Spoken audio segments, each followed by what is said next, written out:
Hello and Assalamu alaikum dear students. Hope all of you will be fine. Students, today we are going to deal with the topic that is the international law of sea. आज हम जिस topic पे बात करने जा रहे हैं ये बैनुल-अक़वामी कानून बराए जो समंदर है। बेसिकली समंदर के जो कानून हैं, कवानीन हैं, उनको आज हम इस अपने लेक्चर में जो है वो डिस्कस करेंगे और मैं उम्मीद करता हूँ कि आपके साथ जो है इस सेशन में जो है वो काफ़ी मालूमात शेयर करने का मौका मिलेगा। तो आइए चलते हैं अपने टॉपिक को डिस्कस करते हैं, international law of sea. So students, एक बात याद रखिए कि सबसे पहला काम जो कि एक स्टूडेंट जो है वो ये जब पेपर्स आते हैं उसमें भी स्टूडेंट जो है वो ये करता है कि जब वो क्वेश्चन अटेम्प्ट करने जाता है तो उसमें जो है वो क्वेश्चंस को वो पैटर्न वाइज जो है वो कोशिश करता है कि अटेम्प्ट करें और जो जिस तरीके का एक पैटर्न बताया जाता है उसी तरीके को फॉलो करते हुए वो उसको अटेम्प्ट करता है। तो कोई भी क्वेश्चन हो उसको आपने जो है सेवरल पार्ट्स में डिवाइड कर लेना है, ये हमेशा याद रखिएगा। तो इसीलिए जो भी क्वेश्चन होता है या तो आप उसका हिस्टोरिकल बैकग्राउंड देते हैं या फिर वहाँ पर आप उसकी जो है इम्पोर्टेंट या सिग्निफिकेंस बता देते हैं जो क्वेश्चन में पूछा जाता है। अब यहाँ पे हमारे पास जो है वो सी के बारे में बताया गया है, तो इम्पोर्टेंस ऑफ सी जो है इसको हम सबसे पहले डिस्कस करेंगे कि आखिर सी की जो इम्पोर्टेंस है वो क्यों इतनी ज़्यादा है, क्यों बैनुल अक़वामी सतह पर जो है वो सी को इतना ज़्यादा फेवरेट करार दिया जाता है इन टर्म्स ऑफ ट्रेड हो या माइनिंग हो या साइंटिफिक पर्पस हो या रिसोर्सेज या नेविगेशन एंड सो। तो इसीलिए हम जो है वो सीज को जो है वो जो है इतनी ज़्यादा प्रायोरिटी देते हैं, चाहे वो ट्रेड हो या कोई और आपका एम हो, तो सी जो है डिफरेंट तरीक़ों से जो है आप उसको यूज़ कर सकते हैं। लेकिन ये भी याद रखिएगा कि सी को यूज़ करने के लिए हमारे पास मुख्तलिफ कवानीन हैं और उन कवानीन को फॉलो करते हुए हम जो है समंदर को यूज़ करते हैं अपने नेशनल इंटरेस्ट के लिए, national interest for the sake of your state and for the sake of your society.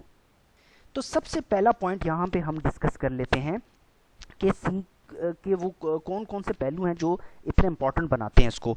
सबसे पहली बात, नेविगेशन सिस्टम आपके पास आ जाता है। नेविगेशन सिस्टम का मतलब ये है कि जब आप सी के थ्रू ट्रैवल कर रहे होते हो तो नेविगेशन मींस कि आप डायरेक्शन दे रहे होते हो अपने जहाज़ को। ज़ाहिरी बात है कि जब एक जहाज़ जो है कहीं पर ट्रैवल करता है तो वो किसी नेविगेशन सिस्टम के थ्रू ही ट्रैवल करता है, क्योंकि मॉडर्न इक्विपमेंट ने ये मुश्किल काफ़ी हद तक आसान कर दी है। आजकल के दौर में अगर देखा जाए तो बड़ी आसानी के साथ जो है आप एक जगह से दूसरी जगह ट्रैवल कर सकते हो, लेकिन जब तक आपको रास्ते का पता नहीं होगा, जब तक आपको अपने रूट्स का पता नहीं होगा तो आप सी में ट्रैवल नहीं कर सकते। तो नेविगेशन सिस्टम के लिए आपके पास सेवरल जो है वो तरीके होते हैं। एक वो जो सिस्टम आपके जहाज़ के अंदर लगाया जाता है, जिस तरह कि आपको इस वक्त वीडियो में ये नज़र आ रहा होगा कि जहाज़ के जो नेविगेशन सिस्टम है देयर आर सेवरल प्लग्स, आपके पास डिफरेंट जो हैं वहाँ पे जो है वो इक्विपमेंट जो है वो लगा होता है और जो है ये इक्विपमेंट आपको बेसिकली नेविगेट करता है, आपको डायरेक्शन बताता है। तो सी की इम्पोर्टेंस जानने के लिए इस ज़रूरी है कि आप नेविगेशन सिस्टम को भी समझ लें कि जहाज़ पे जब आप ट्रैवल करते हो तो आप थ्रू सी जब आप ट्रैवल करते हो स्पेशली, तो आपके पास जो नेविगेशन सिस्टम है वो आपको नेविगेट करता है। नेविगेशन का मतलब है कि to facilitate you with your suitable directions, या वो डायरेक्शंस जिसमें आप जाना चाहते हो ताकि आप अपनी कंसर्न डेस्टिनेशन जो है या कंसर्न इलाका जो है या कंसर्न मुल्क जो है उसको आप आसानी के साथ अप्रोच करो। इसके बाद जो दूसरा इंपॉर्टेंट पॉइंट है दैट इज़ द ट्रेड। अब ट्रेड जो है, ट्रेड से भी आपको पता चलेगा इंपॉर्टेंस ऑफ सी के बारे में बेसिकली। अब ट्रेड जो है, क्योंकि ट्रेड को कंसीडर किया जाता है एक बहुत ओल्ड जो है ये ऑक्यूपेशन है और एक बहुत इसकी एक कदीमी तारीख़ है। जब से नेशन स्टेट सिस्टम जो है वो बना और डिफरेंट स्टेट्स जो है वो इमर्ज हुई, तो उन्होंने जो पहला काम ये किया कि अपनी इकोनॉमी को मजबूत करने के लिए वो ट्रेड, उन्होंने तिजारत को ज़्यादा से ज़्यादा जो है वो अपनी जो रेगुलर या अपनी पॉलिटिकल एक्टिविटीज़ हैं उसमें शामिल कर लिया। इसी तरह पुराने वक्तों में ट्रेड की जाती थी शिप्स के ज़रिए, बड़े बड़े शिप्स होते थे। आजकल भी ट्रेड जो है वो शिप्स के ज़रिए ही की जाती है। लेकिन क्योंकि शिप्स जो हैं इसमें जो है वो टाइम कंज्यूमिंग है, ये आपको जो है एक साल भी ले सकता है, and it will take around about 2 years और मंथ्स। तो आप अपनी from one destination to another destination जब ट्रैवल करोगे तो इसमें आपको जो है फ्यूल कंजप्शन बहुत ज़्यादा होगी, फ्यूल आपका इस पे खर्च होगा। तो इस हवाले से जो है, क्योंकि पहले ज़माने में जो है सी को ही ज़्यादा प्रायोरिटी दी जाती थी ट्रेड के लिए, और इसी से ही अपने जो लॉजिस्टिक है, एक कंट्री दूसरी कंट्री के दरमियान जब ट्रेड होते थे तो वो लॉजिस्टिक्स जो है वो भिजवाया करते थे। तो जब हम इसको स्टडी करेंगे तो फिर हमें पता चलेगा कि वाकई ही इम्पोर्टेंस ऑफ सी जो है इस हवाले से भी जो है वो हमें नज़र आता है, क्योंकि सी के ज़रिए आज भी जो है वो मुख्तलिफ ममालिक जो हैं वो अपने जो ट्रेड एक्टिविटीज़ हैं उसको उन्होंने कैरी ऑन किया हुआ है। जो थर्ड इंपॉर्टेंट पॉइंट है that is the military exercises. Sea की इंपॉर्टेंस को जानने के लिए आप मिलिट्री एक्सरसाइजेस को जो है उसको जानना बहुत ज़रूरी है। दुनिया के मुख्तलिफ ममालिक जो हैं वो मिलिट्री एक्सरसाइजेस को जो है इसको इनिशिएट करते हैं।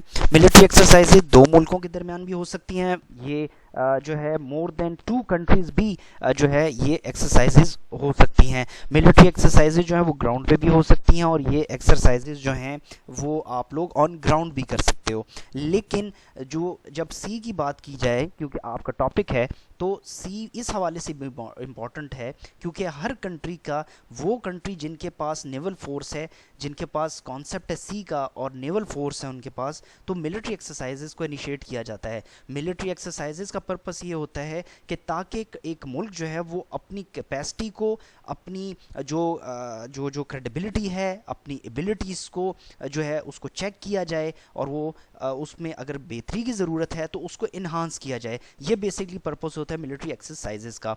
और ये जब हम स्टडी करते हैं इनको तो हमें यहाँ से पता चलता है कि सी की जो इम्पोर्टेंस है वो मिलिट्री एक्सरसाइजेज के हवाले से जो है सी को एक बहुत ज़्यादा जो है वो इम्पोर्टेंस दी जाती है। आपके पास जो फोर्थ पॉइंट है दैट इज़ माइनिंग।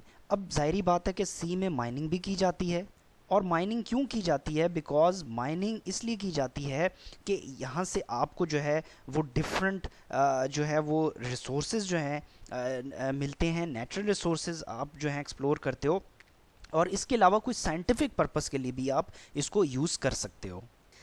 तो सी उन कंट्रीज़ के लिए बहुत ज़्यादा जो है वो जिन कंट्रीज़ के पास जो है वो सी का कॉन्सेप्ट होता है, उनके लिए एक बहुत ही अच्छी अपॉर्चुनिटी उनको मिल जाती है कि वो इसको जो है वो इसको इनिशिएट करें और इसकी इम्पोर्टेंस को जो है वो जानें, क्योंकि इसके थ्रू जो है वो डिफरेंट गोल्स जो हैं अपने वो अचीव करते हैं। अब अगर माइनिंग की बात की जाए तो बेसिकली जो माइनिंग है वो डीप सी बेड से होती है। आप सी का जो फ्लोर है, सी की जो सतह है, निचली सतह जिसको सी फ्लोर कहा जाता है, वहाँ पर बेसिकली ये माइनिंग होती है। और इस माइनिंग का मकसद ये है कि जो एक मुल्क है वो यहाँ से नेचुरल गैस, ऑयल या जिसे हम फ्यूल कहते हैं उसको एक्सट्रैक्ट करना, नेचुरल गैस को एक्सट्रैक्ट करना, और उसको रिफाइन फॉर्म में लाकर उसको फिर दूसरी कंट्रीज़ तक जो है उसको आप जो है वो सेल आउट करते हो। तो इस तरह होता ये है कि आपकी अपनी जो रेवेन्यू है एक कंट्री का, उसमें बहुत ज़्यादा इजाफा होता है, रेवेन्यू जनरेट होता है, आपकी जो नेशनल इनकम है उसको बहुत ज़्यादा सपोर्ट मिलता है। तो इस हवाले से भी सी जो है बहुत जो है अहमियत का हामिल है कि सी की इम्पोर्टेंस बहुत ज़्यादा है कि जब हम जो है इस कॉन्सेप्ट को पढ़ते हैं कि जब सी में माइनिंग की जाती है नेचुरल रिसोर्सेज के लिए या साइंटिफिक पर्पस के लिए। साइंटिफिक पर्पस उसको कहते हैं फॉर एग्ज़ाम्पल कि आप कोई न्यूक्लियर टेस्ट करना चाह रहे हैं, या आप जो है अपनी कोई शिप को टेस्ट करना चाह रहे हैं, या कोई और भी इसमें मकासद जो है वो शामिल हो सकते हैं। तो उन तमाम चीज़ों को जो है हम काउंट करते हैं इस पोर्शन में, और जब हम इसको पढ़ते हैं तो फिर हमें पता चलता है कि सी हमारे लिए क्यों इतना ज़्यादा इम्पॉर्टेंट है। तो फर्दर अब हम बात करते हैं एवोल्यूशन ऑफ लॉ ऑफ सी। जिस तरह हर चीज़ का एक बैकग्राउंड होता है, हर चीज़ का एक डेवलपमेंटल टाइम होता है, या आप ये कह सकते हैं कि एक ऐसा टाइम आता है कि जब वो उसकी इन्वेंशन होती है। इसी तरीके से लॉ ऑफ सी जो है with the passage of time जब डेवलप हुआ तो इसने डिफरेंट शेप्स ली, डिफरेंट टर्न्स लिए, और वो क्यों डेवलप हुआ इसको भी स्टडी करते हैं। सबसे पहले rights and duty of coastal state regarding sea. अब जब एवोल्यूशन ऑफ सी हुआ, मींस के जब डिफरेंट स्टेट्स इमर्ज हुई, सोसाइटीज़ इमर्ज हुई, तो इसी मिड में जो है वो एरियाज़ या वो कंट्रीज़ जो कि समंदर के किनारे जो है लाई करते हैं, उनको कहा जाता है कोस्टल स्टेट। जिस तरह पाकिस्तान है तो पाकिस्तान के पास गवादर है, तो Gwadar is a coastal city. So Gwadar क्योंकि एक कोस्टल सिटी है या कोस्टल जो है वो एरिया है, और गवादर का जो है सबसे बड़ा आपको एडवांटेज ये है पाकिस्तान को बेसिकली कि एक बहुत बड़ा सी पोर्ट जो है वो इस वक्त वहाँ पर जो है वो बनाया गया है। और इसी वजह से ना सिर्फ गवादर बल्कि वो तमाम मुल्क जो कि एक समंदर के एज पर वाक़ होते हैं उनको कहा जाता है कोस्टल स्टेट। तो ये बहुत बड़ी बात है in in in today's world, specially in 21st century, कि वो मुल्क इस कॉन्सेप्ट ऑफ सी से बहुत हद तक जो है वो फ़ायदा उठा सकते हैं। फिर फर्दर अब हुआ क्या कि बिफोर द लॉ ऑफ सी, अब जब लॉ ऑफ सी नहीं था, जब टेक्नोलॉजी नहीं थी, तो दुनिया को ये पता ही नहीं था कि how to explore the minerals of the sea. अब ज़ाहिरी बात है टेक्नोलॉजी नहीं होगी तो आप किस तरह आपको पता चलेगा कि आपने सी के जो मिनरल्स हैं उसको एक्सप्लोर करना है, किस तरीके से उसको जो है how to utilize the resources of the sea, कि आपने सी के जो रिसोर्सेज हैं उसको किस तरह यूटिलाइज करना है, क्योंकि states want to control, to have control over sea. अब ज़ाहिरी बात है कि आपके पास लॉ नहीं होगा तो जितनी भी स्टेट्स जो भी स्टेट्स जो है वो इमर्ज होंगी या हो चुकी हैं, वो ये चाहती थी कि हम सी को जो है वो ज़्यादा से ज़्यादा कंट्रोल करें, क्योंकि ये भी कहा जाता है कि the state who controls the sea controls the world. तो इसमें जो है with the passage of time different phenomena जो हैं वो भी जनरेट हुए हैं। इसके अलावा लिमिट ऑफ द सी, अब हुआ क्या कि with the passage of time जब लॉ ऑफ सी की स्लोली एंड ग्रेजुअली इमर्जेंस हुई तो सबसे पहले सी को लिमिट कर दिया गया, और जो सबसे पहला जो है वो यूनिट दिया गया जिसको हम कहते हैं नॉटिकल माइल्स। ये वो यूनिट है जो जब आप व्हेन यू ट्रैवल बाय सी और बाय एयर, आप नॉटिकल माइल्स जो है ये यूनिट जो है ये सी में भी यूज़ होता है और ये एयर में भी यूज़ होता है if you travel by air. तो जो है कहा जाता है कि 1 nautical miles is equal to 1.8 miles, ये कैलकुलेशन है। So with the passage of time every state were claiming its own limit. हर स्टेट जो थी वो अपनी लिमिट जो है वो मीन्स के हर स्टेट जो है वो अपना अपना एरिया जो है ख़ुद क्लेम कर रहा था। फॉर एग्जांपल रशिया ने 1909 में ये डिमांड की, जो उस वक्त की जो बड़ी ताकतें थीं उनको ये कहा गया कि हमें 200 नॉटिकल माइल्स अलॉट किए जाएं। अलॉट करने का मतलब ये है, और ये लिमिटेशन जो है मीन्स कि ये बॉर्डर जिस तरह आपके पास लैंड पे बॉर्डर होता है इसी तरह सी में भी बॉर्डर होते हैं। तो रशिया ने ये डिमांड किया था 1909 में, क्योंकि उस वक्त कोई रूल्स एंड रेगुलेशंस इतनी ज़्यादा जो है सॉलिड फॉर्म में या कंक्रीट फॉर्म में नहीं थी। तो रशिया को at that time 3 nautical miles जो है वो अलॉट किया गया था जस्ट। फिर with the passage of time जब डिफरेंट लॉज जो हैं वो इमर्ज हुए तो दुनिया ने जो सी है उसको इनिशियल स्टेज पर 2 जोन्स में जो है उसको स्प्लिट कर दिया, territorial water and high seas. सबसे पहले जो पहला जोन था सी का जो बताया गया उसको कहा जाता है territorial water. According to territorial water, state can exercise its sovereignty up to 3 nautical miles from its coast. Territorial waters का इन अदर वर्ड्स आप ये भी कह सकते हैं कि ये वो टेरिटरी है which belongs to the concern state which belongs to the coastal state. ये जो कोस्टल स्टेट होती हैं जिनके पास सी का कॉन्सेप्ट होता है तो ये उनकी टेरिटरी है। मीन्स के 3 आपकी जो कोस्ट है, you start from the coastal state और आप समंदर में आगे चलते जाएं तो जहाँ 3 नॉटिकल माइल्स ख़त्म होगा तो यहाँ तक आपकी टेरिटरी है, ये सारा area it belongs to your state. Second point इसमें था हाई सीज का। हाई सीज मीन्स के ओपन सीज, हाई सीज को ओपन सीज भी कहा जाता है और इसको फ्रीडम ऑफ सीज भी कहा जाता है। द ओपन सीज कहा जाता है of the world outside the territorial waters of any coastal state.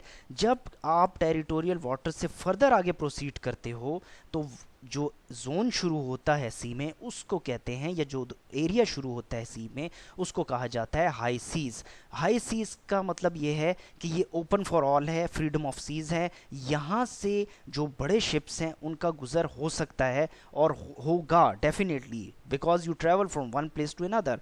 तो इस एरिया से तमाम शिप्स का गुजर लाजमी है, मस्ट है।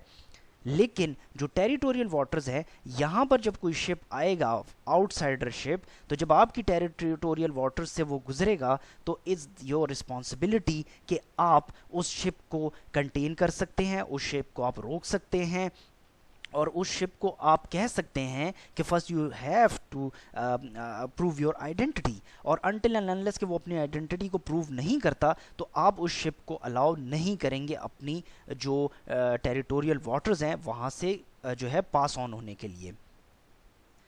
सो स्टूडेंट्स, आज के लिए इतना ही। अगर लेक्चर से रिलेटेड आपके पास कोई क्वेश्चंस हों तो आप क्वेश्चन पुट कर सकते हैं हमारे यूट्यूब पेज पर, that is m.abdullah education official। Please like and share videos, और जो हमारे चैनल पे नए हैं या न्यू कमर्स हैं तो वी रिक्वेस्ट देम कि आप हमारे चैनल को सब्सक्राइब कर लीजिए, बेल आइकन पर प्रेस करना ना भूलिएगा, ताकि आपको लेटेस्ट वीडियोस जो हैं वो जो हैं बर वक्त मिल सकें। आप कमेंट करना चाहें, आप जो है कमेंट बॉक्स में जाकर जो है वो कमेंट भी कोट कर सकते हैं, और we will please to answer your questions. अपना बहुत ख्याल रखिएगा। इंशाल्लाह we will continue this lecture. Until next time, take care and अल्लाह हाफिज़।